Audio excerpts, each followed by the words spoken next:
हरिः ॐ शुक्लां ब्रह्मविचारसारपरमा माद्यां जगद्व्यापिनीं वीणापुस्तकधारिणीं भयदां जाड्य अन्धकारापहाम्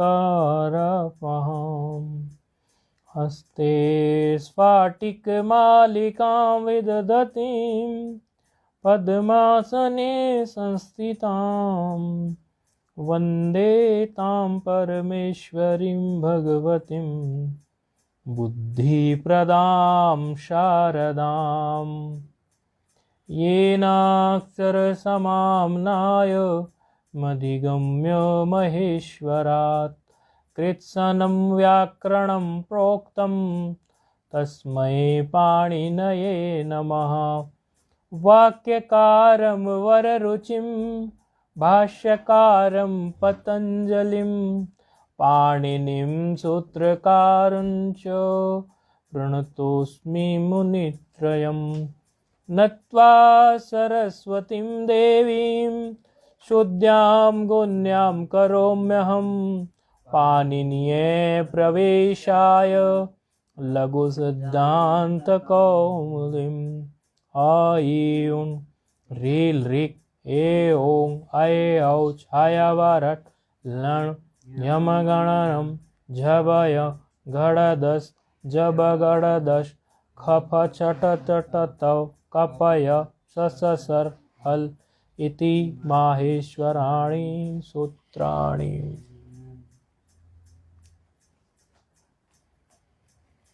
महाशिवरात्रि अब है ही आ ही गई। आज से योग बनना शुरू, कल महाशिवरात्रि। तो जो व्याकरण के प्रति विशेष आस्था रखते हैं ये इसको व्याकरण की दृष्टि से आप देख लो या ज्ञान की दृष्टि से भी देख सकते हो, क्योंकि ये 14 माहेश्वर सूत्र जो प्राप्त हुए हैं भगवान शिव से, ये 14 माहेश्वर सूत्र के बारे में गुरुजनों से ये ज्ञात होता है, शास्त्रों से ये ज्ञात होता है कि ये सिर्फ व्याकरण के लिए प्राप्त नहीं हुए हैं, व्याकरण से परे भी कुछ जो है उसके लिए ये प्राप्त है। क्योंकि नृत्यावसानो नटराज राजो ननाद डक्काम नव पंचवारम उद्धर्तु कामः सनकादि सिद्धान एतद विमर्शे शिव सूत्र जालम। ये नंदिकेश्वर काशिका में ये आता है। तो श्लोक का जो अर्थ है उसमें ये स्पष्ट बोधन हुआ है, स्पष्ट पता चला है कि उद्धर्तु कामः सनकादि सिद्धान, सनकादि जो सिद्ध हैं वो उनके उद्धार के लिए, उद्धार का मतलब तो मोक्ष ही होता है, उद्धार का छोटा मोटा मतलब निकाल लो वो एक अलग बात है, बाकी उद्धार का मतलब तो मोक्ष ही है।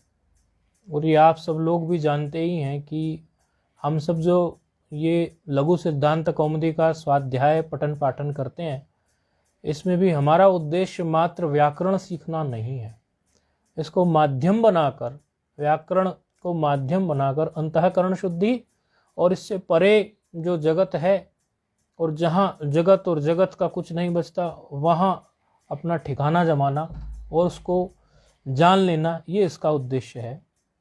तो ये 14 माहेश्वर सूत्र जो हैं इनका विशेष तिथि पर यदि वस्तुतः प्राय जो व्याकरण प्रेमी हैं वो रोज भी शिवलिंग पर जलाभिषेक करते हैं इन 14 माहेश्वर सूत्र के उच्चारण के साथ, जो ज्ञान वैराग्य चाहते हैं और व्याकरण प्रेमी हैं वो विशेष रूप से। लेकिन यदि कोई रोज नहीं करता हो, इसलिए हमने आज पाठ के पहले शुरुआत में यही बात कहना चाहा ताकि आप लोगों को यदि विस्मृति हो रही हो तो हम और कह देते हैं। तो महाशिवरात्रि पर तो आप इसको 2 बार 5 बार 5 पूजा तो करते ही हैं। जब कोई रुद्री भी कराता है तो 5 समय की पूजा करते हैं, कोई एक पूजा कराता है तो ब्राह्मण से एक पूजा कराते हैं, दक्षिणा कम लगती है, 500 पूजा कराते हैं तो 500 की दक्षिणा लगती है। खैर आप रुद्री करा लें बहुत अच्छा, नहीं करा लें तो 5 पूजा की जगह आप 5 पूजा आपकी वही है, आपकी दृष्टि से जितना अधिक कर सके उतना अच्छा, लेकिन उतना भी ना कर सके तो आप जल तो चढ़ाएं ठीक से, इन 14 सूत्रों की लोटे की धार, जल की धार बनाए लोटे से, और 14 माहेश्वर सूत्रों का उच्चारण करते जाएं। मन ही मन करें या मुख से उच्चारित करें, आपको जैसी सुविधा हो, लेकिन चलते ही रहनी चाहिए धारा। जैसे उधर जल की धार चल रही है, इधर ये 14 सूत्रों की भी धार चलती रही हो, आपके अंदर धारा चल रही हो, एकम एक हो जाओ।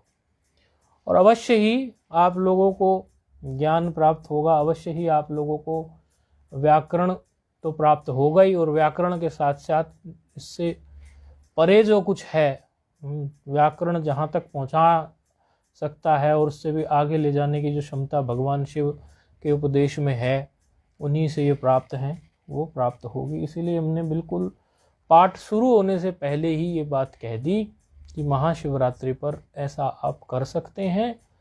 दिन में 5 बार, रात तक काल होता है, सुबह से शुरू कर दो, 5 बार आप ऐसा कर सकते हैं। नवपंचवार में आप 5 बार कर सकते हैं। 14 बार करना चाहें 14 बार कर दें, 5 बार तो कर ही लें।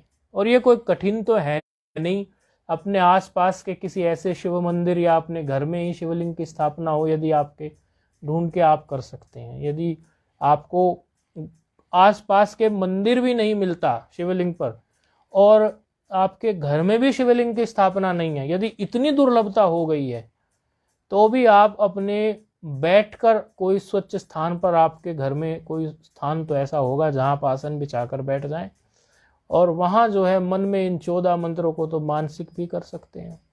वैसे तो ऐसी कोई दिक्कत होती नहीं, कई बार लोगों के घरों में शिवलिंग होते हैं, यदि नहीं भी होते तो मानसिक रूप से कर लें, और 5 बार भी ना कर पाए तो 1 बार तो अवश्य कर लें। अर्थात यथाशक्ति यथा योग्यता आप अवश्य ही ऐसा कर लें, तो आपको ज्ञान, वैराग्य और भी बहुत कुछ जाने क्या क्या प्राप्त हो जाएगा, जो बखान नहीं किया जा सकता। खैर, ये थोड़ा शिवरात्रि को देखते हुए हमें जो भाव थे वो हमने व्यक्त कर दिए, और आप लोग इसका लाभ ले सकते हैं। अब हम जो चर्चा हमारी चल रही है लघु सिद्धांत कौमुदी में, वो हमारी चर्चा चल रही है, अभी हम सुबंत प्रकरण पर विचार कर रहे हैं। सुबंत प्रकरण पर विचार कर रहे हैं तो क्योंकि व्याकरण शास्त्र में 3 ही प्रकार से शब्दों का विशेष समायोजन है, 3 ही प्रकार से शब्दों को विशेष रूप से जानने की प्रथा है, एक सुबंत, एक तिंगंत और तीसरा अव्यय। अव्यय भी वस्तुतः सुबंत ही है। तो आप जो है सुबंत प्रकरण को अध्ययन कर रहे हैं, तो सुबंत प्रकरण में आपने ये बात देखी कि कोई भी शब्द जब उच्चारित होता है, किसी भी शब्द को हम जब बोलते हैं, तो उस शब्द के पीछे उसकी कोई शक्ति होती है। वो शब्द किसी न किसी के लिए तो उच्चारित होता ही है। आप कुछ भी शब्द बोलेंगे, भले वो आप टेबल बोलो, कुर्सी बोलो, अंग्रेजी में टेबल बोल दिया, हिंदी में कुर्सी बोल दोगे, पंखा बोल दिया, बल्ब बोल दिया, या किसी मनुष्य का नाम ले लिया, या किसी पुस्तक का नाम ले लिया, या गिलास, लोटा, कुछ भी आपने नाम ले लिया, अर्थात कोई शब्द तो आपने उच्चारित किया। वो शब्द जो आपने उच्चारित किया है, वह शब्द का कोई ना कोई अर्थ तो बनता ही होगा, निरर्थक तो नहीं होगा ना। यदि वो निरर्थक है क्योंकि शब्द तो निरर्थक भी बनाया जा सकता है, क्योंकि कुछ वर्ण हमारे पास मौजूद हैं, उन वर्णों को कुछ ऐसे तरह से सजाओ कि उसका कोई अर्थ ही ना हो।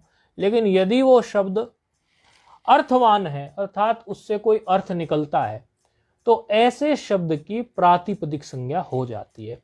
और इस प्रकार जो शब्द के अर्थ से ही प्रातिपदिक संज्ञा हो जाए, इस पक्ष को कहते हैं व्याकरण जगत में अव्युत्पन्न पक्ष, अर्थात अव्युत्पन्न पक्ष में इसकी संज्ञा हो गई। अव्युत्पन्न मतलब इसका हमने कोई ये विचार नहीं किया कि ये शब्द बना कैसे है, बस ये रूढ़ हो गया, ये प्रचलित है, ये ऐसा विख्यात हो गया है कि इसका शब्द लेते ही हमें पता चल जाता है कि ये अमुक व्यक्ति वस्तु के लिए लिया गया है।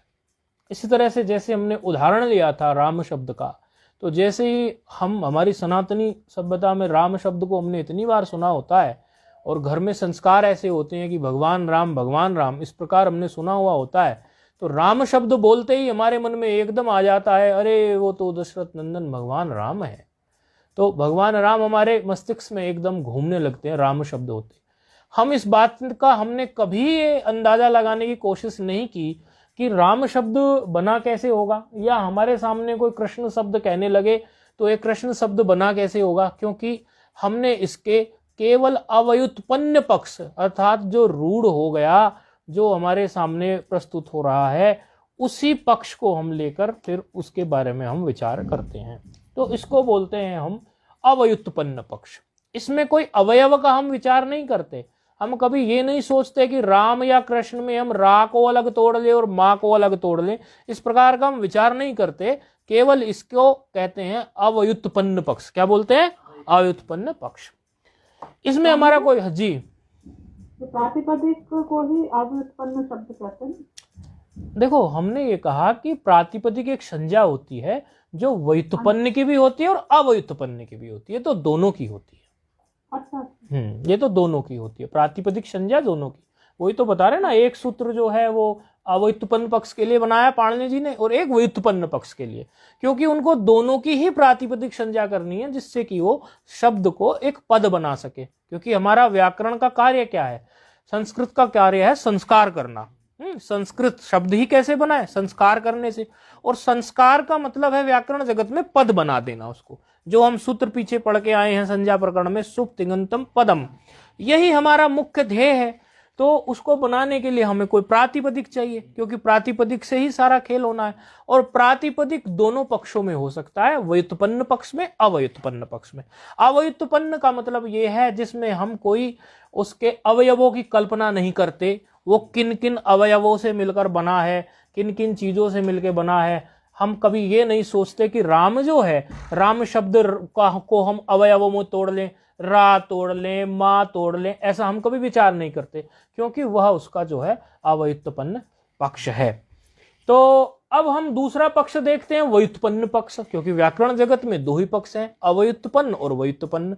तो जब हम व्युत्पन्न पक्ष देखते हैं तो व्युत्पन्न पक्ष में हमें फिर ये कल्पना करनी पड़ती है व्याकरण के नियमों के अनुसार कि भाई ये किसी धातु से आया क्या निकल के, इसकी कोई धातु थी क्या? क्योंकि प्रत्येक के मूल में कोई धातु होती है, जड़ है वो, तो रूट वर्ड बोलते हैं अंग्रेजी वाले लोग इसको, जड़ है वो ना, रूट माना जड़ होता है। तो वो तो वहां से उठ के चल के फिर कुछ प्रत्यय इत्यादि उसमें विधान करते हैं, और फिर प्रत्यय विधान करते करते फिर हम शब्द को बनाते हैं, फिर शब्द को बनाते हैं। तो एक पक्ष में जो बनाने का हमारा तरीका है वो है व्युत्पन्न, यानी उत्पन्न किया हमने उसको ठीक से, और एक है हमारा अव्युत्पन्न। अब अव्युत्पन्न को हम रूढ़ी भी कहते हैं कि भाई रूढ़ हो गया। अव्युत्पन्न पक्ष को हम रूढ़ भी कहते हैं कि नहीं कहते, कि ये तो रूढ़ हो गया।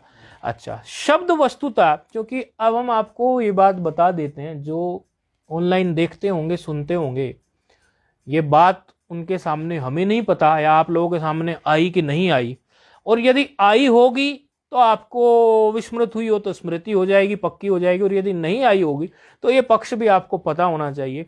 क्योंकि सूत्र पढ़ा के तो हम यूं ही निकल जा सकते हैं, लेकिन हमारे मन में कुछ कुछ नई नई बातें ऐसी आती रहती हैं जो इससे संबंध रखती हैं प्रकरण से, और जो बातें तो इतनी सारी हैं, अब गुरुजनों से इतना कुछ पढ़ा हुआ होता है, एक गुरुजन से, दो गुरुजनों से, चार गुरुजनों से अनेकों पुस्तकें भी देखते रहते हैं, लेकिन उसमें से जो हमें याद आती रहती है हम कोशिश करते हैं कि आप लोगों को जितना हमें पता है वो अवश्य बताने की कोशिश करें। हमें खुद ही याद नहीं रहा हो तो वो बात अलग है। तो शब्द जो है चार प्रकार के हैं, क्योंकि शब्दों का जिक्र हो रहा है। आप लोगों ने अनेकों बार पाठ में सुना होगा, सुबह के जो पाठ होते हैं, लेकिन यह बात आप लोगों को शायद ही क्लियर हो या ना हो, मुझे ऐसा लगता है। इसलिए महाराज ध्यान से सुनना, ये चार प्रकार के शब्द होते हैं। चार प्रकार के शब्द में एक प्रकार का शब्द होता है यौगिक शब्द, दूसरे प्रकार का शब्द होता है रूढ़ि शब्द, तीसरे प्रकार का शब्द होता है योग रूढ़, चौथे प्रकार का शब्द होता है यौगिक रूढ़। हम बोर्ड पर भी लिख देते हैं, क्योंकि कई बार ऑनलाइन वाले विद्यार्थी बेचारे उच्चारण में वो गड़बड़। ये शब्द जो हैं वो चार प्रकार के हैं, एक है रूढ़, दूसरा जो है वो है योग, एक है यौगिक से ले लेते हैं, चलो रूढ़ से नहीं लेते, यौगिक। नंबर आगे पीछे कर सकते हैं। आप इस बात को आज पक्की कर लेना, हम आपको 90 या 95% केसेस में आपको ये बात कोई बताएगा नहीं। या कोई अच्छे आचार्य तो बताते हैं, उधर तो बताई जाती है तो उसमें, लेकिन आपको वहां मुझे पता है क्लियर नहीं हुई होगी क्योंकि वहां स्पीड कुछ और रहती है। तो आज इसको क्लियर कर लो, शब्द किस प्रकार से होते हैं, यौगिक, और दूसरे नंबर का हमने लिख दिया रूढ़, और तीसरे नंबर का हमने लिख दिया योग रूढ़, और चौथे प्रकार का हमने लिख दिया योग रूढ़, और फिर लिख दिया हमने यौगिक रूढ़।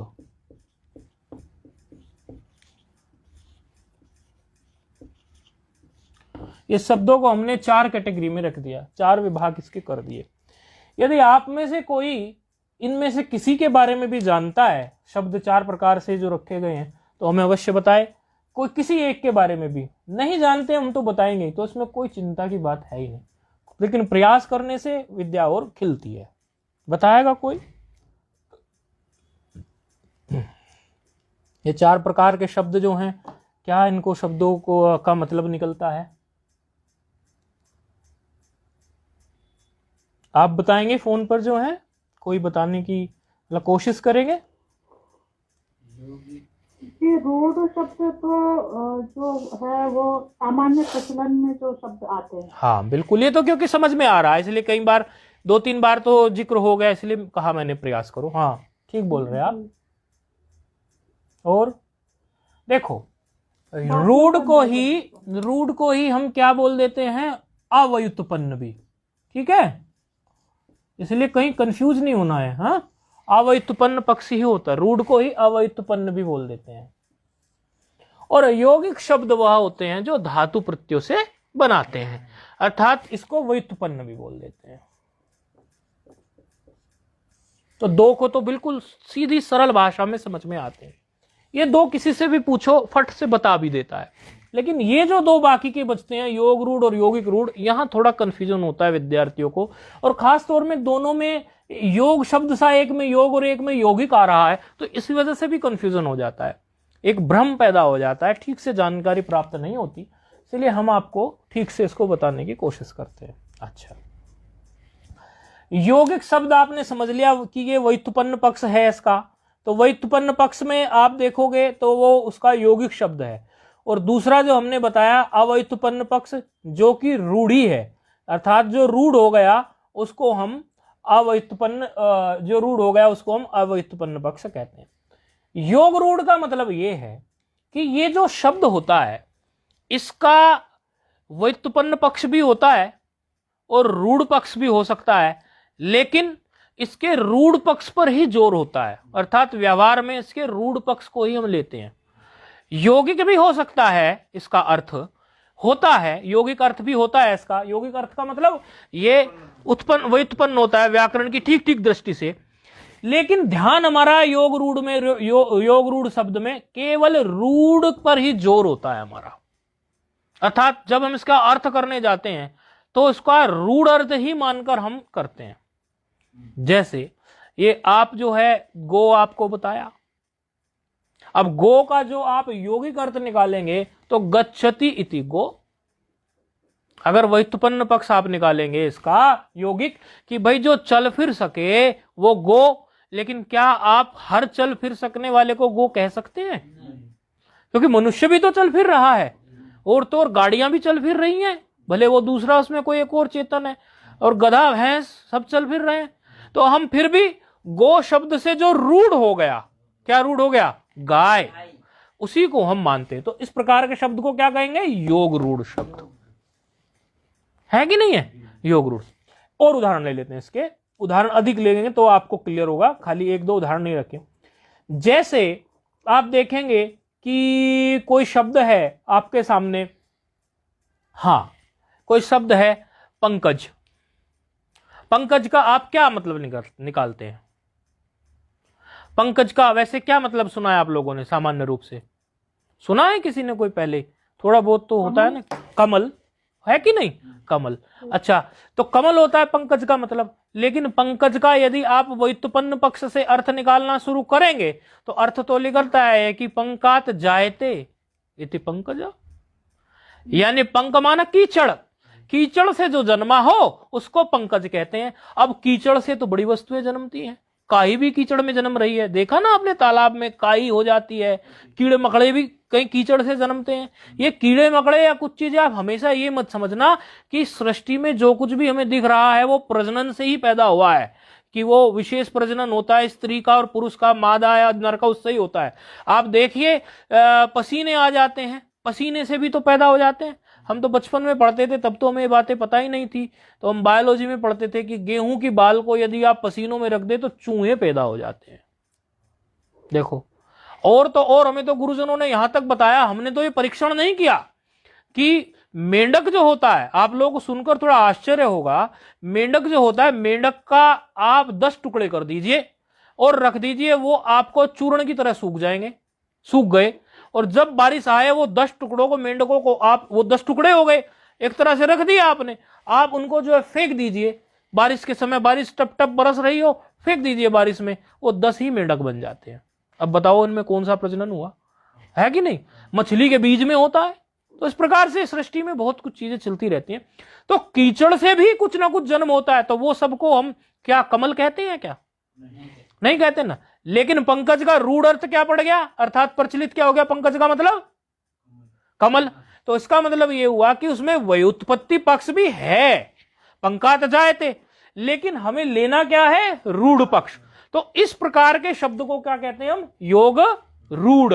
समझ में आई? उस जलज भी कह सकते हैं भाई, जल से जो उत्पन्न हो, जलज भी तो कह सकते हैं, जल से जो उत्पन्न हो। अब जल से तो बहुत सारी चीजें उत्पन्न होती हैं, लेकिन फिर भी जलज भी हम जलज भी कमल को ही बोलते हैं, क्योंकि वैसा ही प्रचलित हो गया है, वैसा ही हमारे सामने पड़ गया। जैसे आप लोगों को, आपने सुना होगा, देखो सब महात्मा लोग हैं, कपीश्वर बोलते हैं। कपि माना बंदर भी बोलते हैं ना कपि को, तो बंदरों का ईश्वर। लेकिन बंदरों का ईश्वर क्या हनुमान जी हो सकते हैं? और नहीं हो सकता। लेकिन रूढ़ क्या हो गया? हनुमान जी हो गया कि नहीं हो गया?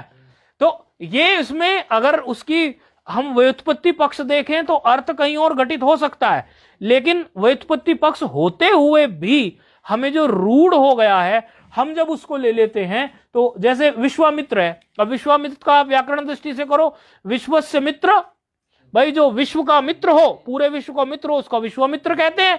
अब पूरे विश्व का मित्र तो कोई और भी हो सकता है ना, वो विश्वामित्र ऋषि जरूरी तो नहीं वही हो सकते हैं। लेकिन जैसे ही हम विश्वामित्र बोलेंगे, आप क्या सोचोगे? आप ये सोचोगे कि वो ऋषि की बात हो रही है, गायत्री मंत्र वालों की, है कि नहीं? क्योंकि रूढ़ ये हो गया। तो योग रूढ़ का मतलब समझ आ रहा है ना? हमने प्रचुर उदाहरण इसीलिए आपको देने की कोशिश की, ताकि आप योग रूढ़ को यह समझ जाएं कि योग रूढ़ में व्युत्पत्ति पक्ष तो मिलता है, लेकिन हमारा बल जो होता है अर्थ निकालने के लिए, वो रूढ़ की तरफ होता है। भाई आप लोगों ने एक शब्द सुना है, करपात्री जी महाराज, आपका दिमाग कहां पहुंचता है? वही वो धर्म सम्राट, सम्राट। अभी जो पुरी के हमारे शंकराचार्य जी, उनके गुरुदेव धर्म सम्राट, दिमाग वहां पहुंचता है कि नहीं पहुंचता? लेकिन अगर करपात्र का आप अर्थ निकालें, जानते हैं करपात्र का अर्थ क्या होता है? कोई बताएगा? बताओ बताओ। करपात्र का मतलब, करपात्री जी महाराज तो बोलते हैं, लेकिन करपात्र का अर्थ क्या होता है? कर मन हाथ, हाथ ही जिनका पात्र हो, हाथ ही जिनका पात्र हो, अर्थात जो हाथ पर ही चलते फिरते कहीं भी हो, भोजन कोई उनको देना चाहे, हाथ पर ही भोजन लेके प्राप्त कर ले, तो वो ऐसे ही करपात्री जी महाराज ऐसे ही थे। वो कोई भोजन भिक्षा तो हाथ पे भिक्षा ले ली और कर ली, चल दिए। ऐसे एक और महात्मा थे, घाट वाले बाबा, यहां रहते थे, बिरला घाट में उनकी समाधि है, और बहुत अवधूत, मेरे पास उनके विशेष कुछ वो पड़े हैं वो, और वो भी करपात्री थे। तो उधर तो ध्यान आप लोगों का नहीं गया, हमारा तो उधर भी ध्यान जाता है, क्योंकि हमने तो उस दृष्टि से सोचा हुआ है। तो जो चीज रूढ़ हो जाए, रूढ़ ही ज्यादा प्रचलित हो, उधर ही हमारा ध्यान खींच ले, वैसे शब्द को रोग रूढ़ कहते हैं। हालांकि उसमें यौगिक होने की क्षमता है, क्योंकि करपात्र कहते हैं यौगिक करके देखो, यौगिक बनता है कि नहीं? तो ऐसे मुझे लगता है योग रूढ़ शब्द आपकी समझ में आ गया होगा कि योग रूढ़ शब्द किसको कह सकते हैं। जैसे त्रिनेत्र कह दो, कौन होंगे? जिसके 3 नेत्र हो, तो हमारा सीधा शंकर भगवान में ध्यान जाएगा। हो तो किसी और के भी सकते हैं ना, लेकिन कि रूढ़ किधर हो रहा है? उन्हीं की तरफ हो रहा है। जैसे दुर्वासा, ध्यान जाएगा ऋषि की तरफ, कोई और भी हो सकता है। जैसे चतुर्भुज, ध्यान जाएगा ब्रह्मा जी की तरफ। जैसे शूल पाणी, ध्यान जाएगा शंकर भगवान की तरफ। जैसे पीतांबर, अब पीले जो वस्त्र पहने उनको पीतांबर बोलते हैं, कोई भी पीले वस्त्र पहन सकता है, लेकिन ध्यान जाएगा भगवान कृष्ण की तरफ। तो इस तरह से जो रूढ़ हो गया उसको कहते हैं योग रूढ़। तो योग रूढ़ आप पकड़ चुके होंगे, मुझे ऐसा लगता है। पकड़ लिया ना आपने योग रूढ़, फोन पे है? जी हाँ जी हाँ सर। अब आ जाते हैं यौगिक रूढ़ की तरफ। यौगिक रूढ़ में क्या होता है? यौगिक रूढ़ का मतलब ये होता है कि उसमें दोनों ही अर्थों को समान मान्यता प्राप्त है, उसके यौगिक पने को भी और रूढ़ पने को भी। देखो हम बिल्कुल सरल भाषा में बोल रहे हैं, उसके यौगिक होने को भी और रूढ़ होने को भी।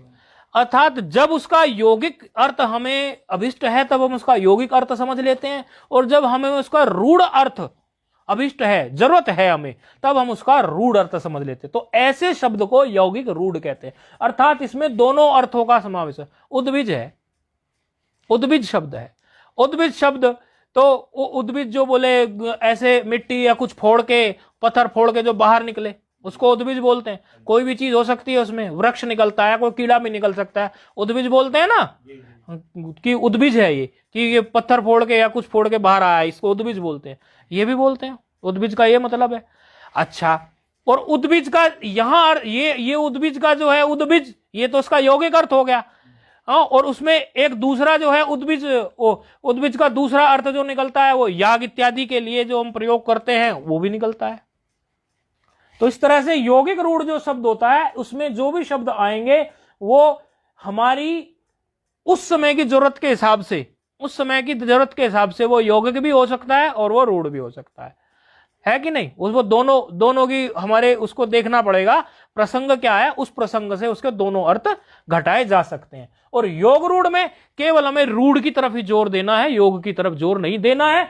और यौगिक, सामान्य यौगिक लिखा हुआ वो तो आप समझ गए, व्युत्पन्न पक्ष है, और सामान्य रूढ़ लिखा हुआ तो अव्युत्पन्न पक्ष है।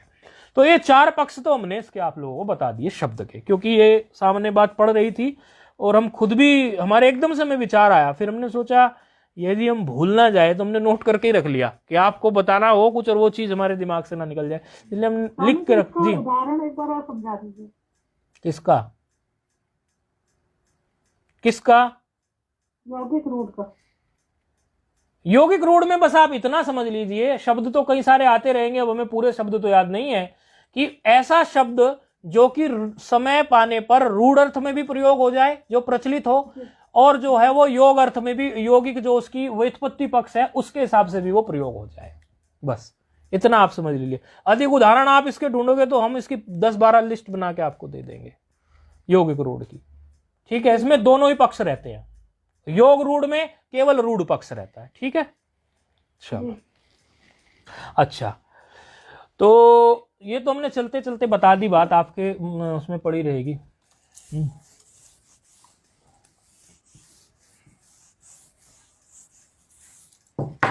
मेरे ख्याल से ब्रह्मसूत्र के अध्यास भाष्य में भी ये चारों शब्द आते हैं, यदि मुझे ठीक से याद है तो चारों शब्द आते हैं। खैर हम देख लेंगे, आप लोगों को और भी शास्त्रों से इनका रेफरेंस दे देंगे, क्योंकि अभी अगर हम उसमें ज्यादा वो पोह में लगेंगे विचार करने में तो ये चीज भी छूटेगी। उतना आपको सामान्य परिचय हमने दे दिया। अच्छा, हम विचार कर रहे थे कृत तद्धित समासाश्च, इस पर हम विचार कर रहे थे। इसके पहले हमने अर्थवत धातु प्रत्यय प्रातिपदिक सूत्र पर विचार कर लिया था। क्या आप बता सकते हैं महाराज की अर्थवत धातु प्रत्यय प्रातिपदिकम सूत्र क्या कहता है? थोड़ा छुट्टी होगी, देखो बीच में छुट्टियां होती हैं और होती रहेंगी, सुन लिया आप बात, लेकिन ढीले नहीं पड़ना है, थोड़ा देखते रहना है। छुट्टी होती है तो थोड़ा थोड़ा और ज्यादा देख लियो। बोलिए।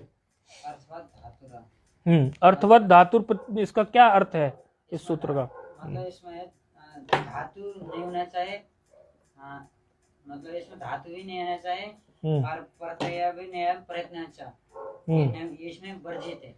हाँ ठीक है, इसमें वर्जित है। तो सूत्र कर क्या रहा है? वर्जित तो है, बात तो ठीक है, सूत्र क्या कर रहा है? अर्थवत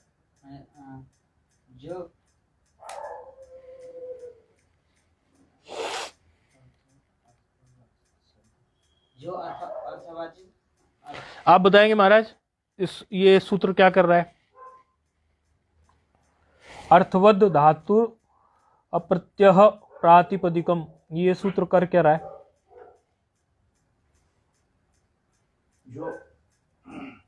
जो धातु रहित उसको, जो धातु रहित अधातु,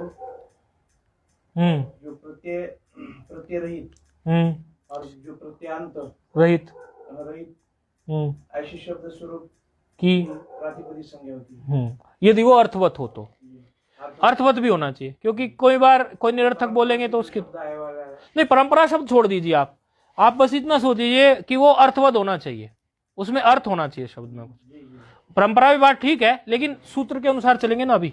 अच्छा, अब हम चलते हैं जी, बोलिए। इसमें थोड़ा सा ये प्रत्यय और प्रत्यय अंत, इसको थोड़ा सा क्लियर कर दीजिए।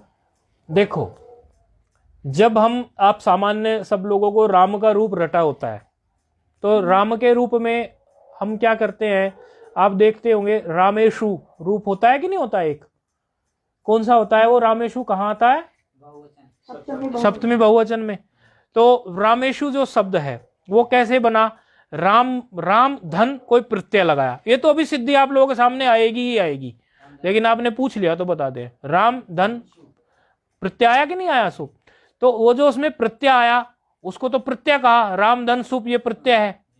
और जब वो शब्द बन गया, हाँ जी जी कुछ पूछा, तो प्रत्यय है, हाँ सुप प्रत्यय हो गया, तो वो तो प्रत्यय हो गया, लेकिन प्रत्यय जुड़ने के बाद में जब सूत्र इत्यादि संपूर्ण लगने के बाद में जब रूप बन गया रामेशु, तो वो प्रत्यांत है कि नहीं है, ये शब्द इस प्रत्यय का प्रत्यांत है कि नहीं है, इसी प्रत्यय से मिलकर बनाया कि नहीं बनाया रामेशु, तो ये रामेशु शब्द सुप्रत्यांत है कि नहीं है, नहीं समझ में आया, नहीं रामेशु शब्द सुप्रत्ययांत है, तो ये शब्द भी तो है ना, अर्थवत शब्द है वो। हाँ, हमने कब कहा कि अर्थवत शब्द नहीं है वो, हमने कब कहा कि वो अर्थवत शब्द नहीं है, उन्होंने ये कहा कि धातु को छोड़कर, प्रत्यय को छोड़कर और प्रत्यांत को छोड़कर। अब आगे अब आप आ रहे हो ना, आपका प्रश्न ये है कि वो प्रत्यांत तो है, और इन्होंने क्या कहा कि प्रत्यय को छोड़कर और प्रत्यांत को छोड़कर यदि कोई शब्द हो उसी की प्रातिपदिक संज्ञा करो, यही है ना आपका प्रश्न। तो ये तो प्रत्यांत है, तो इसकी क्यों प्रातिपदिक संज्ञा कर रहे हो आप, ये कह रहे हो? नहीं, मैं ये पूछ रही थी कि धातु समझ में आ गया, ठीक है, जो अर्थवत धातु मतलब धातु ना हो, धातु वर्जयित्वा, ठीक है, प्रत्यय वर्जयित्वा, तो प्रत्ययांतम को भी वर्जित करने को कह रहे हैं। देखो, आप यदि प्रत्यय को समझ लेंगे तो प्रत्यांत भी समझ में आ जाएगा। इन्होंने तो प्रत्यय को भी हटा दिया कि प्रत्यय नहीं हो, हाँ जी, लेकिन अगला सूत्र जो प्रस्तुत हो रहा है, ये तो सामान्य सूत्र है इनका, अर्थवत धातु प्रत्यय। अब अगला सूत्र जो प्रस्तुत हो रहा है वो क्या कह रहा है कि इन प्रत्ययों को रख लीजिए आप, वही तो सूत्र आ रहा है अभी। तो वो जो रामेशु में वो वही प्रत्यय है जिनको ये कह रहा है कि इनको रख लीजिए। पहले तो इसने सूत्र ने सामान्य बात कही, फिर विशेष बात द्योतन करने के लिए अगला सूत्र आया ना, कृत्तिंग वाला, कृत्यदित वाला, ठीक है, वो खोल देगा बात, इसमें कोई दिक्कत नहीं है। अच्छा, तो कृत्यदित समासाश्च, तो ये सूत्र क्या कह रहा था कि जैसे आपने प्रातिपदिक संज्ञा की अर्थवत की, इसी तरह आप ये व्युत्पन्न पक्ष की करने आ गया। पहले वाला जो था वो अव्युत्पन्न में पक्ष में था कि कोई भी अर्थवद होना चाहिए, राम है अर्थवद है, दशरथ नंदन है, आपका नाम भी अर्थवद है, सबका नाम कुछ ना कुछ अर्थवद है, कुछ ना कुछ। इस सूत्र से तो टोनी शब्द की भी प्रातिपदिक संज्ञा हो गई। टोनी बहुत सुनने को मिलता है ना, इसलिए बताया आप लोगों को। टोनी, मोनी, सोनी, कोनी, चोनी, कोई भी नाम किसी का रखा हुआ है ना, अर्थवद है, यानी उसके बुलाने से कोई आ रहा है कि नहीं आ रहा है, तो उसकी भी प्रातिपदिक संज्ञा हो गई। किस सूत्र से हो गई? अर्थवत धातु प्रत्यय प्रातिपदिकम से। अब आ जाते हैं हम विशेष में, यानी व्याकरण दृष्टि से। ये तो एक सामान्य बात हुई। व्याकरण दृष्टि से वो कह रहे हैं कि कृत तद्धित समासाश्च, अर्थात जो कृदंत हो, जो तदिदांत हो, ये भी प्रत्यय ही है। कृदंत प्रत्यय, तदितांत प्रत्यय और समास, तीन चीजों के बारे में बताया। कृदंत प्रत्यय, तद्धितांत प्रत्यय और समास, इन तीनों की भी प्रातिपदिक संज्ञा हो जाए। कृदंत प्रत्यय, तद्धित प्रत्यय और समास। कृदंत प्रत्यय से तो अभी आप रूप सिद्ध करने चलेंगे ही, सारे कृदंत प्रत्यय खड़े होने वाले हैं। अभी रूप सिद्धि में आपके सामने राम का रूप सिद्ध करोगे तो कृदंत प्रत्यय ही निकल के आएगा। तद्धित प्रत्यय तदित प्रत्यय क्या होते हैं? जैसे आपका क्योंकि शायद प्रश्न है ये कि कृत और तुम मुझे तदित प्रत्यय बताइए। प्रश्न है तो बताओ, नहीं तो रहने दो, बोलो फोन पर। है प्रश्न? लाइन से चले गए क्या? हेलो। हाँ हरिओम स्वामी। हाँ, प्रश्न है। प्रत्यय प्रत्यय अंत पूछे, प्रत्यय अंत मतलब उदाहरण क्या होगा ये पूछ रही थी। रामेशु प्रत्यांत का ही तो उदाहरण है। अच्छा, वो तो पूरा शब्द बन गया। हाँ, वो प्रत्यांत है कि नहीं है पूरा शब्द? ये प्रत्यांत का ही तो उदाहरण हो गया ना। अब आप पूछोगे कि कृत प्रत्यय कैसे होते हैं, कृदंत प्रत्यय और तदित प्रत्यय कैसे होते हैं? बोले नहीं तो हमें आगे नहीं बढ़ना है ना, ये भी प्रश्न है ना। हाँ, तो कृदंत प्रत्यय तो आप जैसे देखेंगे घय प्रत्यय होने वाला है, अभी होगा, अभी होने वाला है। और तदित प्रत्यय क्या है? वो तो अभी होने वाला है, इसलिए उसको तो आप बता दे, ना भी बता दे तो भी आने वाला है सामने। तदित प्रत्यय आगे जाके आएंगे आपके, इसलिए यहां थोड़ा सा इंट्रोडक्शन तदित प्रत्यय का दे दे। जैसे आपने कई बार जब उपनिषदें पढ़ते हैं तो सुना होगा गार्गयः। तो गार्गया का मतलब ये होता है कि गर्ग के जो पुत्र हैं, अपत्यम, गर्गश्च अपत्यम, यानी गर्ग ऋषि के जो पुत्र हो उनको क्या बोलेंगे? गार्गयः। ऐसा शब्द सुना है कई बार आप लोगों ने? तो वो जो शब्द बना हुआ होता है वो तदित प्रत्यय लग के ही बना हुआ होता है, यानी कि उसमें आप देखेंगे तो गर्ग धन यह एक प्रत्यय होता है, इस प्रकार का कुछ होता है। वो गर्ग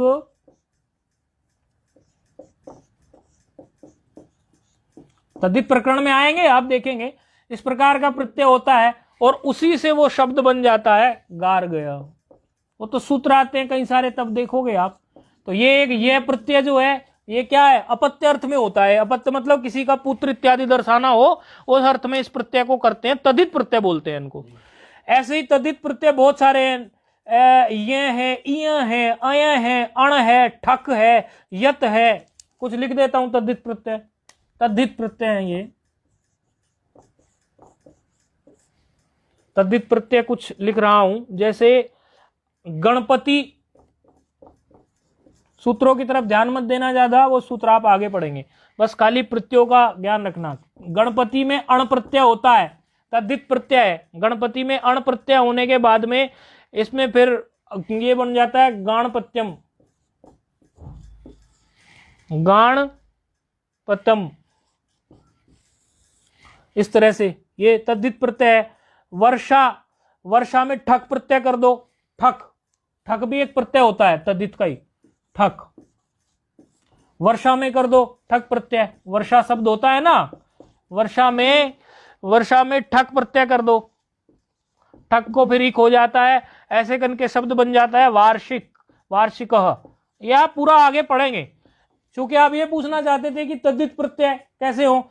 तो एक तो आप मोटा मोटा यही समझ सकते हो, अगर और कोई प्रत्यय समझ में ना आ रहा हो तो जितने भी अपत्यार्थक प्रत्यय होते हैं, मतलब किसी के पुत्र इत्यादि को उसकी आगे की जनरेशन को दर्शाने के लिए किए जाते हैं, वो सारे प्रत्यय जो हैं तद्धित प्रत्यय ही होते हैं। ठीक है, अब तद्धित प्रत्ययों का थोड़ा आइडिया हो गया, जैसे गार्ग्य बताया हमने। अच्छा, कृदंत आप लोगों के सामने खूब भारी मात्रा में, अब कृदंत भारी मात्रा में तो नहीं कह सकते, लेकिन अभी आप ये करेंगे, रूप बनाएंगे तो वो कृदंत प्रत्यय लगा के बनाएंगे। उसमें भी कई तरह के प्रत्यय होते हैं, कर्तृवाचक होते हैं, कर्मवाचक होते हैं, करणवाचक होते हैं, भाववाचक होते हैं। इस तरह से कई सारे प्रत्यय आप पढ़ेंगे, अभी आगे पढ़ेंगे। बाकी यहां पर भी और प्रत्यय अभी आप करते जाएंगे, जैसे रमु क्रीड़ायाम धातु से घय प्रत्यय करेंगे, तो ये कृदंतत्वात् कृदंत प्रत्यय इस तरह के होते हैं। तो कृदंत प्रत्यय होते हैं, तद्धित भी प्रत्यय होते हैं, सबका अर्थ जो है अलग अलग। जैसे भाववाचक प्रत्यय आप देखने लग जाओ कि ये भाववाचक प्रत्यय कृदंत प्रत्यय में होते हैं, इस प्रकार के कुछ कहने लगो आप कि भाई ये जैसे उठक है, बैठक है, कसक है, तो अक प्रत्यय होता है, बचत है, पटक है। अब जैसे आप कहने लगो कोई भी चीज की पढ़ने वाला, लिखने वाला, नाचने वाला, गाने वाला, दौड़ने वाला है, इस तरह से ये जो ये इन्हीं प्रत्यय को लेकर बनाए जाते हैं, आपके कृदंत प्रत्यय को लेकर। करने वाला कुछ भी, जैसे गायक कौन होता है? गाने वाले को गायक बोलते हैं, पढ़ने वाले को क्या बोलते हैं? पाठक बोलते हैं। इस तरह से नाचने वाले को क्या बोलते हैं, नृतक बोलते हैं। ये अक प्रत्यय हुआ है इसमें, और ये अक प्रत्यय जो है ये आपका कृदंत है, कृत प्रत्यय है, क्योंकि शब्दों को प्रत्यय जोड़ के भी तो बनाते हैं, तो उस तरह से ये शब्दों को बनाने का एक तरीका होता है। तो ये अक प्रत्यय है। जैसे आप देखो घुमक्कड़, गयक्कड़, पियक्कड़, भुलक्कड़, कदक्कड़, ये सब क्या है, अक्कड़ अक्कड़ अक्कड़ होते चले गए हैं। इसी तरह से आपको बहुत सारे प्रत्यय, कृदंत प्रत्यय आगे पढ़ने में आएंगे और तद्धित प्रत्यय भी आगे पढ़ने में आएंगे। तो ये सामान्य सा परिचय कृत और तद्धित प्रत्ययों का आप लोगों के लिए हो गया। तीसरी चीज जो है, क्योंकि इसमें तीन चीजें हैं, कृत और तद्धित। कृत प्रत्यय हमने बता दिए, तद्धित प्रत्यय हमने बता दिए कि जहां भी कृत प्रत्यय लगा हुआ हो वो भी कृत प्रत्यय वालों की भी, जिनके साथ कृत प्रत्यय लग जाए उनकी भी प्रातिपदिक संज्ञा हो जाए। कृत प्रत्यय लगते ही उनकी प्रातिपदिक संज्ञा हो गई। तद्धित प्रत्यय लग गया तो तद्धित प्रत्यांत की भी प्रातिपदिक, क्योंकि प्रत्यय लगने के बाद वो शब्द जो है प्रत्यांत हो जाएगा कि नहीं हो जाएगा। अब समझ में आ रहा है ना प्रत्यांत शब्द की बात, अब पकड़ में आ रही है ना। प्रत्यय लगने के बाद में जो शब्द उससे निष्पन्न होगा वो प्रत्यांत ही कहलाएगा ना। तो इस तरह से कृत प्रत्यय लग के बन जाए या तद्धित प्रत्यय लग के बन जाए तो वो कृत प्रत्यांत कहलाएगा या तद्धित प्रत्यांत कहलाएगा। तो चाहे वो कृत प्रत्यांत शब्द हो या तद्धित प्रत्यांत शब्द हो, उसकी प्रातिपदिक संज्ञा हो जाए। ये व्युत्पत्ति पक्ष के लिए, क्योंकि ये सूत्र है। तीसरी चीज इन्होंने जो बताई वो बताई समास, कि समास की भी प्रातिपदिक संज्ञा हो जाए। जैसे कोई आप कहने लगो विश्वनाथ, विश्वनाथ, तो उसमें यदि आप समास करने लगो विश्वनाथ में कि विश्वस्य नाथ, विश्व का जो नाथ हो, षष्ठी तत्पुरुष समास करने लगो विश्वस्य नाथ, विश्व का जो नाथ हो, तो एक होता है लौकिक विग्रह, एक होता है अलौकिक विग्रह। लौकिक विग्रह और अलौकिक विग्रह आप लोगों ने सुना हो तो हमें भी बताइए। एक होता है लौकिक विग्रह और दूसरा होता है अलौकिक विग्रह।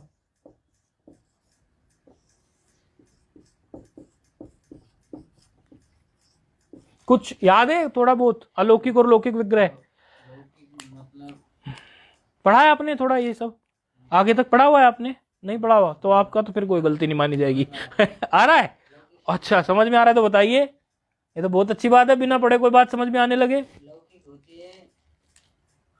लौकिक विग्रह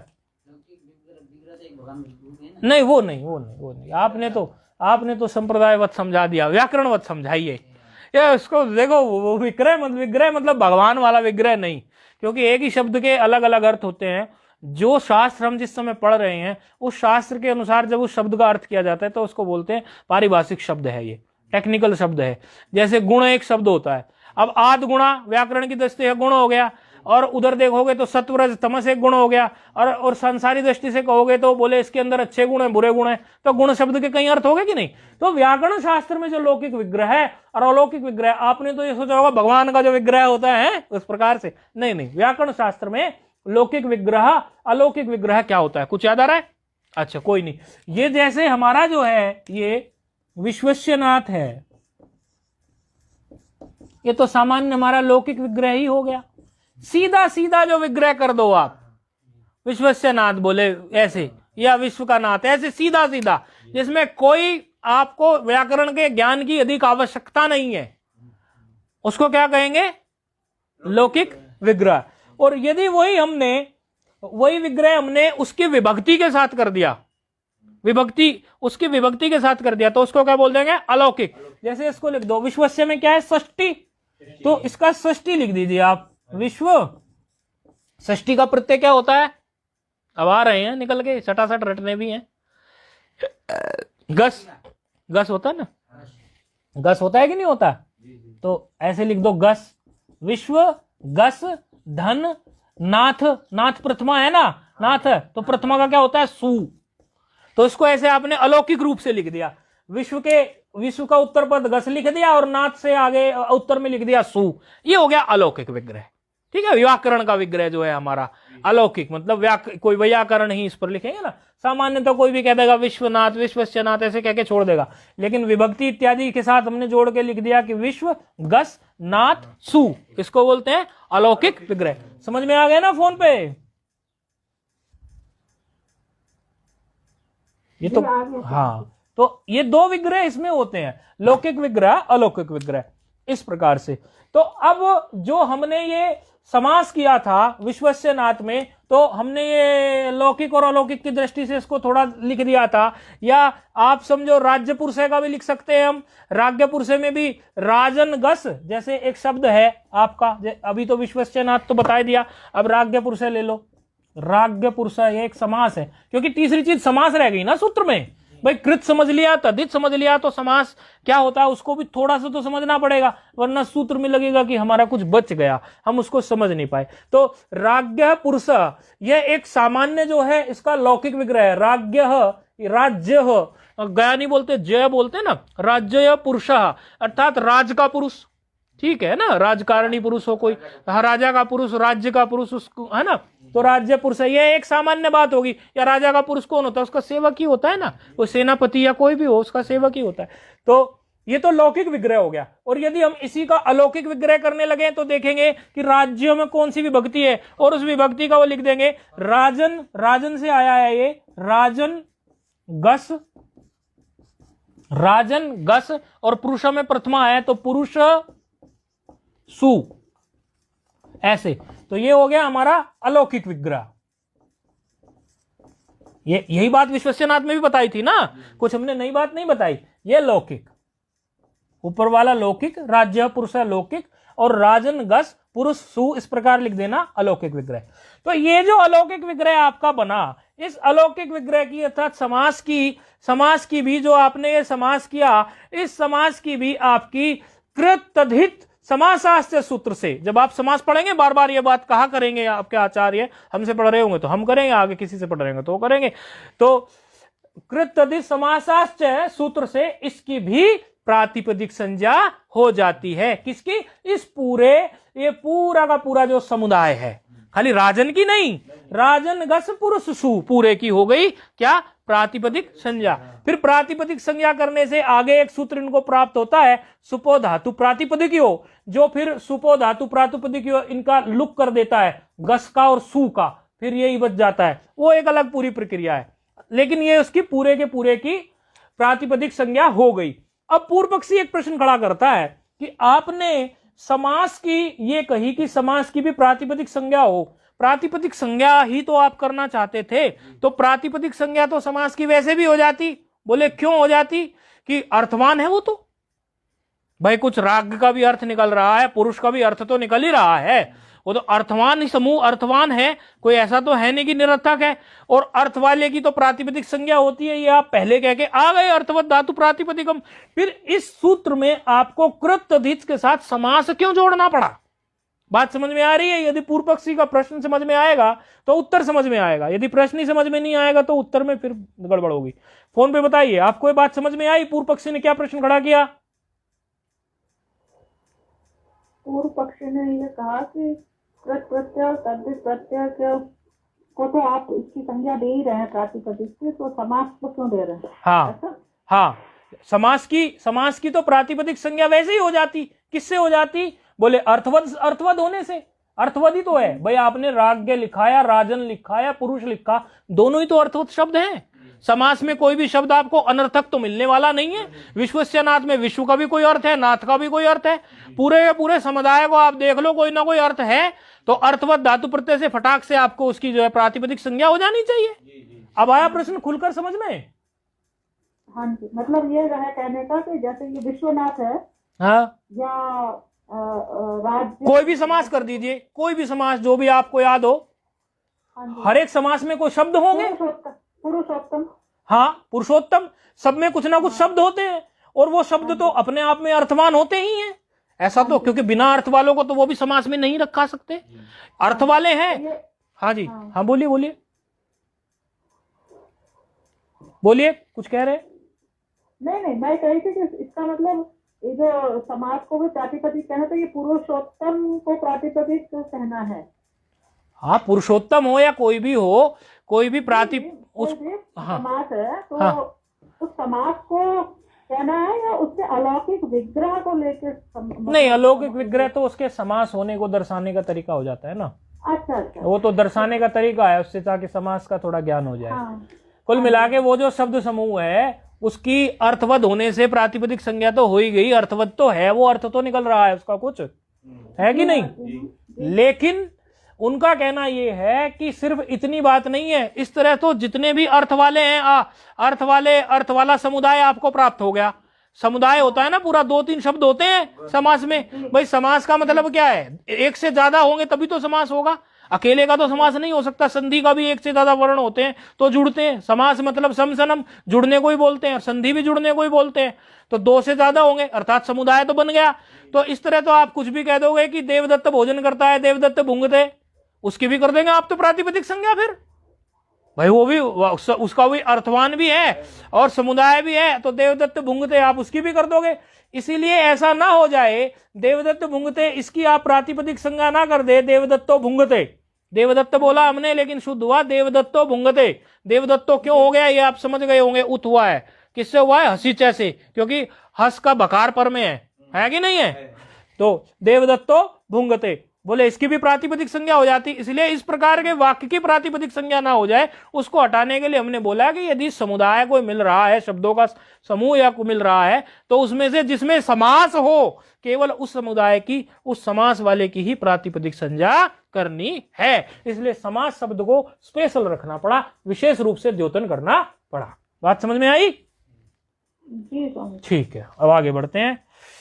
काफी घिसाई हो गई इन सूत्रों पर। बड़ा महत्वपूर्ण सूत्र आ रहा है तो इसको करेंगे हम, पहले कर देते हैं फिर आप करेंगे। स्वजस मौक्षष्टाभ्याम बिस गे ब्याम व्यस गसी ब्याम व्यस गसो साम गयो सुप।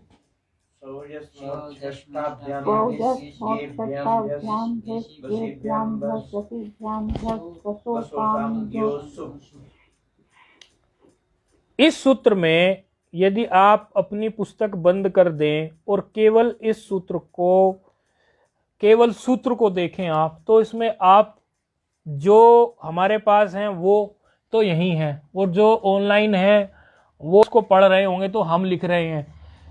आप फटाक से इसकी संधि मनी मन तोड़ दो या सामने से तोड़ दो, नीचे नहीं पढ़ना भाई बिल्कुल भी, नहीं तो संधि कमजोर पड़ जाएगी।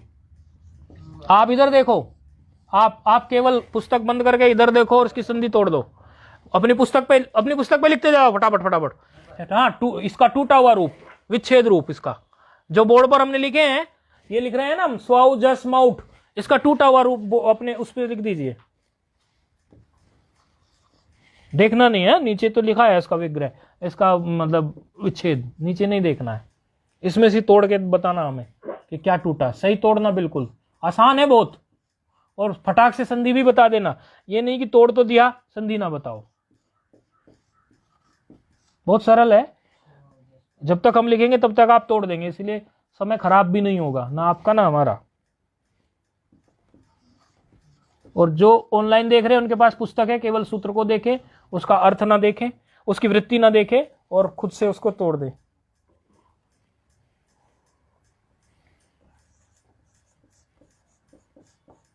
केवल सूत्र देखते हुए तोड़ना ईमानदारी से, जो भी है। नीचे से देख लोगे तो सब स्पष्ट हो ही जाएगा, नीचे नहीं देखना, केवल इसको तोड़ने की कोशिश करना। जिन्होंने पहले पढ़ा हुआ है उनके लिए तो कोई बात ही नहीं है, लेकिन जो नए हैं उनको लगेगा कि हाँ चलो तोड़कर कुछ काम हमने किया है। बड़ा है सूत्र लेकिन आसान है।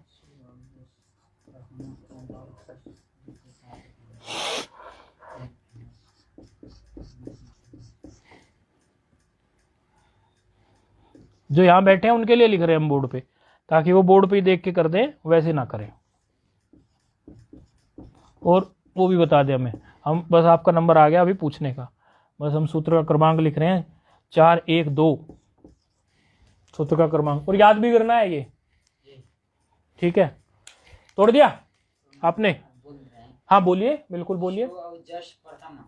नहीं, प्रथमा कहाँ लिखा है इसमें? रट रखा है नीचे से, इसलिए प्रथमा बोल रहे हो। प्रथमा तो सूत्र में कहीं नहीं लिखा है, वो तो वृत्ति में लिखा है। अरे प्रथमा सूत्र में कहाँ लिखा है? हमने तो ये कहा कि सूत्र जो लिखा है, ये जो केवल बोर्ड पे लिखा है इसको तोड़ दो बस। बस, और आगे तोड़ो। हाँ, अम आउट तक आएगी, आगे कुछ नहीं आएगा। हाँ, क्या आएगा?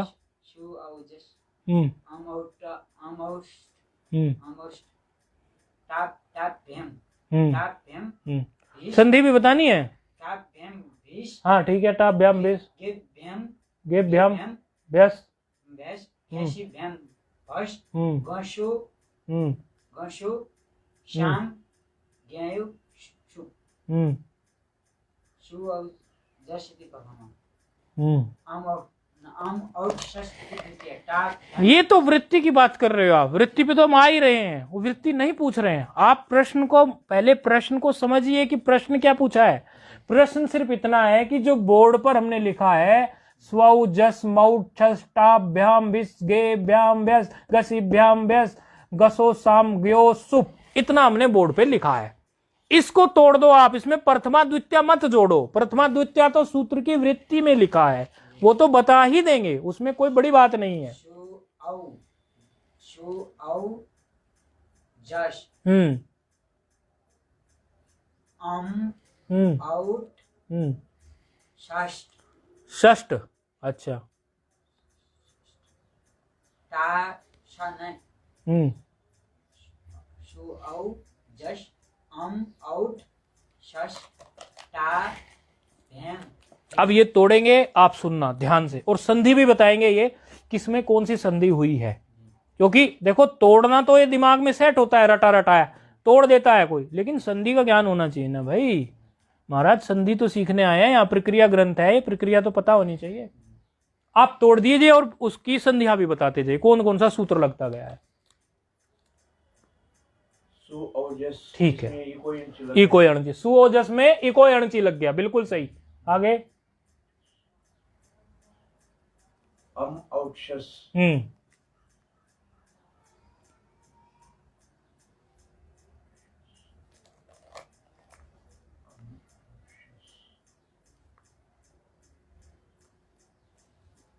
षष्ठाभ्याम धीस टाभ्याम धीस तृतीय। अमोक्षस में कुछ लगा हो तो बता दो।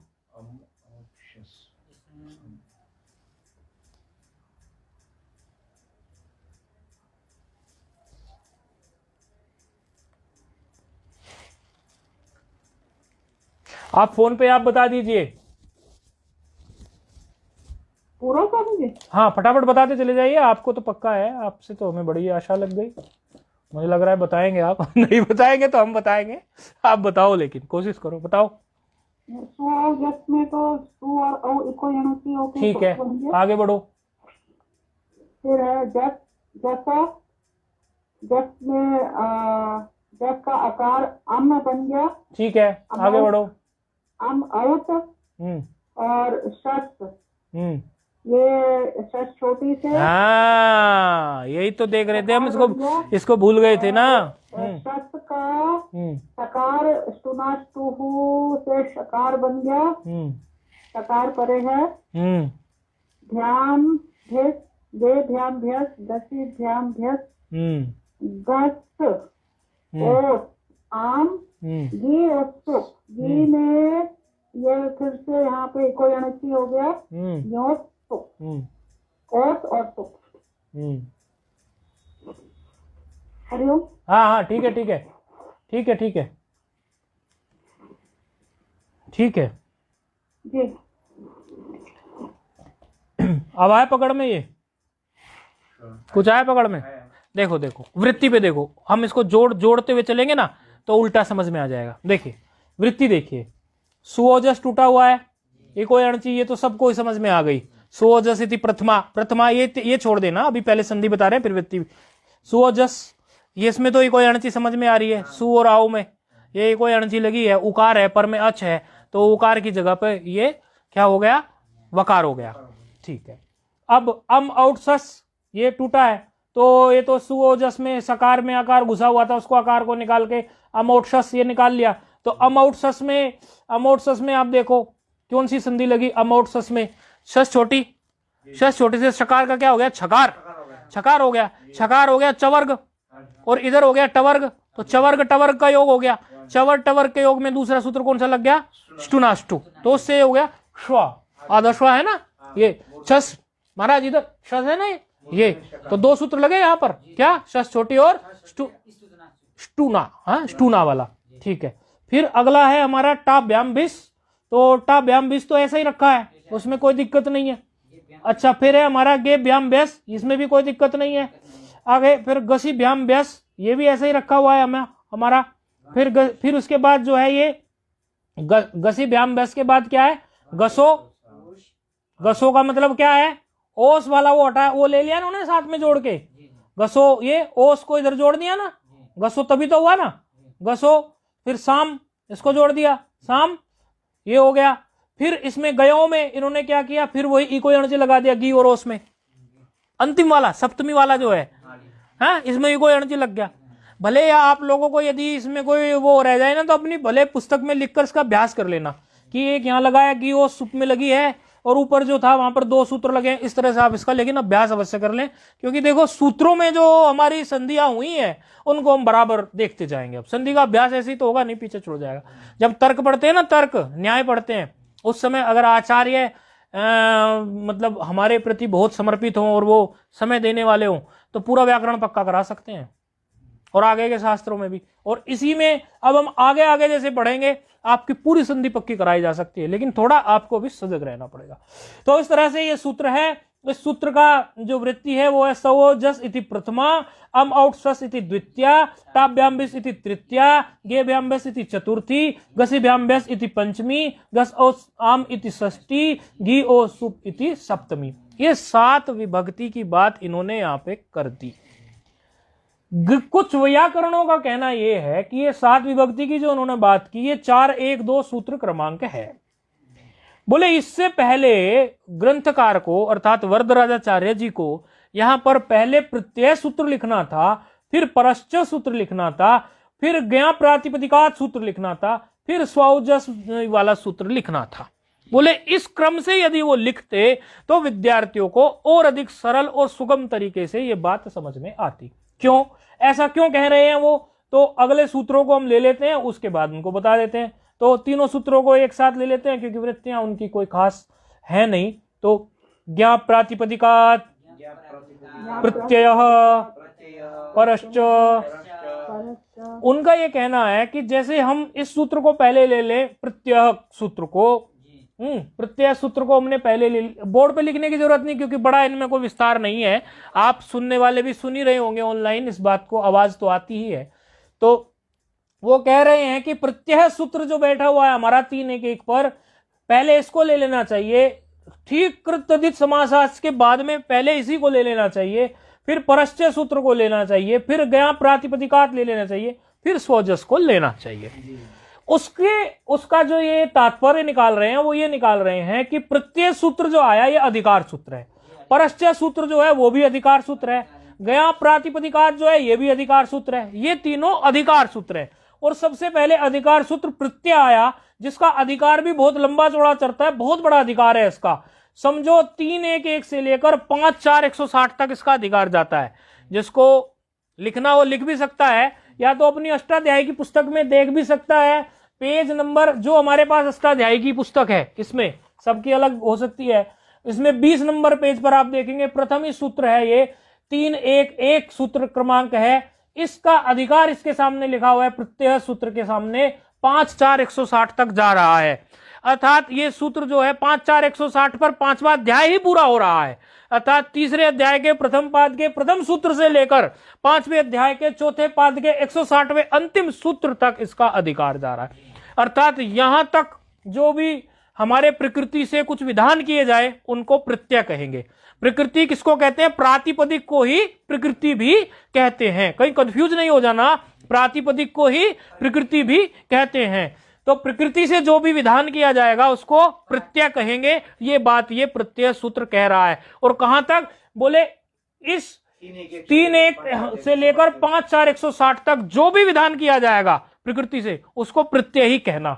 फिर ये व्यवस्था आती है निकल के कि प्रत्यय तो हमने कह दिया और आपने उसको प्रत्यय कहा, तो वो प्रत्यय जो है कहाँ आए, पहले आए, बाद में आए, पूर्व में आए, उत्तर में आए, क्योंकि 2 ही दिशा है यहाँ पर, पूर्व और उत्तर। व्याकरण में तो 2 ही दिशा चलती हैं, पूर्व और उत्तर, इसमें दक्षिण नहीं चलती है, पूर्व और उत्तर दिशा चलती है। तो बोले कहाँ आए, तो उसके लिए अगला अधिकार सूत्र आ रहा है परश्च। वो अधिकार सूत्र क्या कह रहा है कि जो भी प्रत्यय हो वो पर में हो, पर में हो, यानी प्रकृति से पर में हो, ऐसे। फिर बोले अब अगले सूत्र को आना चाहिए ज्ञाप प्रातिपदिकात को, उससे पहले ज्ञाप प्रातिपदिकात को नहीं आना चाहिए। ये ज्ञाप प्रातिपदिकात में भी आपकी इको यणची संधि है, इसको कैसे तोड़ोगे? गी आप। ज्ञाप प्रातिपदिकात को कैसे, प्रातिपदिकात को कैसे तोड़ोगे? गी आप, प्रातिपदिकात, ऐसे गी आप होगी ना, गी और आप से बन गई ना संधि इको यणची, इस तरह से। यानी गी अंत और आबंत, गी अंत और आबंत जो हो, गी अंत हो, आबंत हो या प्रातिपदिक हो, या तो गी अंत हो या आबंत हो, गी अंत, आबंत या प्रातिपदिक हो, इन सबसे परे, परे कौन सा कह रहा है? प्रत्यय सूत्र। इन सबसे परे प्रत्यय हो, फिर कौन से प्रत्यय हो? बोले फिर ये सूत्र पिक्चर में आना चाहिए कि ये 21 प्रत्यय हो, ये 21 प्रत्यय पर में हो। तो 3 सूत्रों की मदद से सुओजस का अर्थ ठीक निकल पा रहा है, इसलिए ये तीनों अधिकार सूत्र पहले रखने चाहिए थे। प्रत्यय सूत्र कह रहा है कि प्रकृति से जो विधान किया जाए उसे प्रत्यय कहते हैं। परस्य सूत्र कह रहा है कि जब प्रत्ययों की बात छिड़े तो उनको पर में कर देना चाहिए। और गी आप प्रातिपदिकात जो सूत्र है वो कह रहा है, एक गी आप प्रातिपदिक सूत्र की वृत्ति को समझने के लिए परस्य के नीचे जो वृत्ति लिखी हुई है वो मदद करती है। देखो, इति अधिकृत्य, ये अधिकृत्य है अर्थात अधिकार है, गयंताद यानी कि गियंतात, आबंताद यानी कि आबंतात या प्रातिपदिकात च, ये तीनों यदि हो, गियंत हो कोई भी शब्द या आबंत हो कोई भी शब्द या प्रातिपदिक वाला हो कोई भी शब्द, उनसे परे सुआदया, सवादया है ना, तो सुआदय, इसमें भी कोई अड़चन है कि नहीं है? सुआदया में स्वादया प्रत्यय सु, यानी ये सु आदि 21 प्रत्यय हो। अब गी अंत आबंत ये किस बला का नाम है? प्रातिपदिक बला, तो आप देख के आ गए। अब गी अंत और आबंत ये क्या चीज है? बार बार हम कह रहे हैं गी अंत आबंत, ये बात निकल के आ रही है। तो ये बात कोई बताना चाहे तो बताए, नहीं तो फिर अगले पार्ट में हम ले लेंगे इसको। समय भी हो गया ना। जी तो स्वामी जी यही होगा ना जो प्रत्यय अभी आए हैं? कौन से आए हैं? प्रत्यय नहीं नहीं, ये नहीं है, ये गी में नहीं आते, अगले पार्ट में ले लेते हैं। विचार कर लेना गी अंत और आबंत प्रत्यय कौन से हो सकते हैं। जो पढ़े हुए हैं वो लोग विचार कर सकते हैं, जिन्होंने नहीं पढ़े अच्छा सूत्र ये अवश्य कंठस्थ करो। देखो इसको ऐसे ही कंठस्थ करने की कोशिश करो, क्योंकि ये तो बार बार आएगा, ठीक है, सुना जाएगा है? ओम पूर्णमदः पूर्णमिदं पूर्णात् पूर्णमुदच्यते पूर्णस्य पूर्णमेवावशिष्यते। ओम शांति शांति। 1 मिनट रुकेंगे, काटेंगे नहीं फोन, 1 मिनट रुकेंगे। कल है महाशिवरात्रि। यदि आप लोग भजन करते हो महाशिवरात्रि पर जल इत्यादि रुद्री, या आप लोगों के पास अनुष्ठान आए हुए हों, क्योंकि ब्राह्मण कार्य करते हैं, पुरोहित कार्य करता है जो महात्मा, ऐसे भी है ना। तो जो लोगों के पास इस प्रकार का, क्योंकि महाशिवरात्रि पर आते हैं, थोड़ी बहुत लोगों को लाभ भी मिलता है, 2 पैसे की कमाई भी होती है, हम आपकी वो भी नहीं छुड़वाना चाहते। देखो हम उसको बहुत अच्छे से विचार किया। यदि आप लोगों की व्यस्तता रहती है तो कल अनध्याय कर सकते हैं, और यदि आप करना, क्योंकि कल एक आप लोगों को पता है कल एक दीक्षा समारोह भी है वो महात्मा का। हम वैसे तो आपको पता है जाते नहीं है कहीं ना, किसी भंडारे से हमें को लेना देना नहीं है, लेकिन चूंकि वो स्वयं यहाँ आके कह के गए और वो कहा कि भाई हमारा जो है नैष्टिक ब्रह्मचारी दीक्षा दिवस है तो आप अवश्य आइए यहाँ आके, तो हमें वहाँ भी जाना पड़ेगा ही पड़ेगा। तो इस बात को देखते हुए या आप लोगों को इसको देखते हुए आप यदि अनध्याय करना चाहें कल तो अनध्याय कर सकते हैं, लेकिन समय को सार्थक करना, इनके रट्टे मारना अच्छे से, और फिर तो पाठ फिर द्वितीया को ही चलेगा, फिर तो पाठ द्वितीया को ही चलेगा ना। क्योंकि कई लोग जो पाठ नहीं है, हाँ वो इसीलिए कि आप बताइए यदि चलाना है तो सबकी सहमति से हम चला भी देंगे, हमें कोई दिक्कत नहीं है। मैं तो घर पे ही रहूंगी, चल सकता था। आपके लिए चल सकता है? अच्छा हाँ, बाकी और लोगों का देख लीजिए। और लोगों की चेहरे थोड़े छुट्टी वाले हो रहे हैं कोई पुरोहित कर्म या कुछ और चीज भी करनी होती है ना, कई सारे कार्य, उस दृष्टि से। और आपको भी आप व्यस्तता है? हाँ हमारी भी व्यस्तता हो जाएगी। व्यस्तता तो ये है, हमारा तो क्या है, हम तो दर्शन दे के भी भागम भाग करके भी आ जाएंगे। यदि सब लोग ऐसा कहेंगे पाठ चलना चाहिए, हमारी व्यस्तता को तो हम किनारे कर देंगे। क्या है, हमें जाना है एक बार उधर, दर्शन देंगे, दर्शन लेंगे महात्माओं के, खुद के दर्शन देंगे, महात्माओं के दर्शन लेंगे और झट से भाग आएंगे हम। तो हमें भी कुछ ऐसी बात नहीं है, लेकिन कुछ अन्य व्यस्तताएं देखी जा रही हैं, तो अन्य अन्य व्यस्तताओं को देख के अध्याय करना पड़ेगा। जो पौरोहित कर्म करते होंगे तो उनको तो कल ही मिलेगा ना मुख्य पौरोहित कर्म, शिवरात्रि है ना कल, तो एक दिन कर लेने से, और भी तो छुट्टी हम करते हैं, और जो भक्ति करना चाहते होंगे भक्ति करेंगे। बाकी कोई सूत्र पुरानी या कोई आवृत्ति करना चाहेगा तो हमें कोई भी फोन करके पूछ सकता है, उसमें कोई दिक्कत नहीं है। आप पूछ सकते हैं, आपको कुछ आगे पीछे का पढ़ना हो आप पूछ सकते हैं। हाँ जी, मुझे समय चाहिए आपसे।